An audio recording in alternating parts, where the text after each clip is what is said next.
అమెరికాలోని హ్యూస్టన్ అష్టలక్ష్మి ఆలయంలో అభయ హనుమాన్ మొదటి వార్షికోత్సవ వేడుకలు అంగరంగ వైభవంగా జరుగుతున్నాయి. త్రిదండి చిన్నజీయర్ స్వామి చేతుల మీదుగా 3 రోజుల నుండి పూజా కార్యక్రమాలు నిర్వహిస్తున్నారు.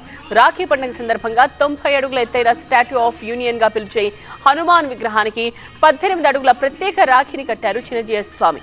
తరువాత భక్తులందరికీ రాఖీని కంకణాలుగా పంపిణీ చేశారు. వ్యక్తులలో మంచితనాన్ని పెంచి పోషించడమే ఆంజనేయుడి బాధ్యత అని చిన్నజీయర్ స్వామి అన్నారు.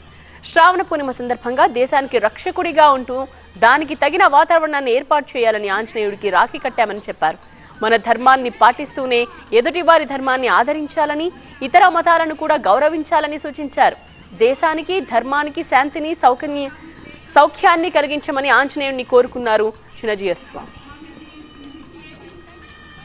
అభయ హనుమాన్ ఆలయం దగ్గర వేడుకల వివరాలని మా కరెస్పాండెంట్ స్వీటీ అందిస్తారు. ఆంజనేయ స్వామికి చక్కటి అభ్యంగన స్నానం అయింది. దాని తర్వాత నిన్న పూజా కార్యక్రమాలు చేసి అందరూ కూడా రాత్రి ఆయనకి హారతులు అవి ఇచ్చారు. ఈవేళ ఆయనకి పాద ఆరాధన కార్యక్రమం జరుగుతోంది. ఇప్పుడు ఆయనకి రక్షాసూత్ర బంధనం కూడా ఇవాళ శ్రావణ పూర్ణిమ సందర్భంగా జరుగుతుంది. అంటే ప్రత్యేకంగా మీరు దానికి ఒక పేరు కూడా పెట్టారని అందరూ చెప్తూ ఉన్నారు, పవిత్ర బంధన్ అని చెప్పి. సో ఆ పేరు, రాఖీ పండగ, దీనికంతా కూడా సంబంధం ఏంటి? అలాగే మీరు స్వయంగా కడుతున్నారు కదా స్వామివారికి, ఎలా దీన్ని చూడొచ్చు అంటారు? ఇదివరకు రోజుల్లో దేశాన్ని పాలించేటటువంటి నేతలు లేక యజమానులు అలాంటి వాళ్ళు ఉంటే వారు తమకందరికీ కూడా భద్రత కలిగిస్తారు అనే ఒక విశ్వాసంతో వారికి వెళ్ళి అందరూ కూడా రాఖీ కట్టడం అనేది ఉంది.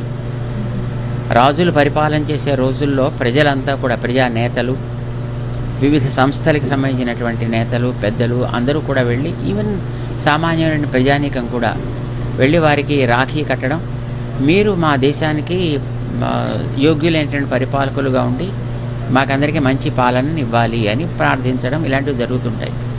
అట్లాగే ఇప్పుడు మనం ఆంజనేయ స్వామికి ఆయనని ఒక సంధాన సేతువు అని మనం అనుకున్నాం కనుక, నువ్వు మాకు సమర్థుడిగా ఉండి మా జీవితాల్లో ఏ రకమైనటువంటి అవరోధాలు రాకుండా బాగా జరిపించాలి, మమ్మల్ని పాలించేటటువంటి పరిపాలకుల్లో ఏ రకమైనటువంటి బుద్ధిపరమైనటువంటి మాంద్యం లేకుండా వాళ్ళంతా కూడా చక్కటి పాలసీస్ చేసి ప్రజలందరికీ సుఖాన్ని కలిగించగలిగేటటువంటి మంచి నేతల్లా ఉండాలి, శాంతిని ప్రోత్సహించగలిగేటువంటి నేతల్లా ఉండాలి తప్ప యుద్ధ వాతావరణాన్ని పెంచి పోషించేటటువంటి నేతల్లా కాకూడదు అనేది మనం కోరుకునేటటువంటిది.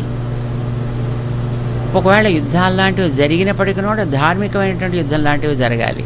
మొత్తానికైతే అభయాంజనేయ స్వామికి ఏదైతే రక్షగా కట్టబోతున్నారో చిన్నజీయర్ స్వామి చేతుల మీదుగా, అది అందరికీ కూడా రక్షలాగా ఉండాలి అని చెప్పి ప్రతి ఒక్కరు కూడా ధర్మాన్ని పాటించాలి, అలాగే ఇతర ధర్మాలని కూడా పాటిస్తూ వాళ్ళందరినీ కూడా ఏదైతే జరుగుతున్నాయో ఇప్పుడు వాతావరణాలన్నీ కూడా అందరిలో కూడా మార్పు తప్పనిసరిగా రావాలి అని చెప్పి చెప్తున్నారు. Sweetie, Houston.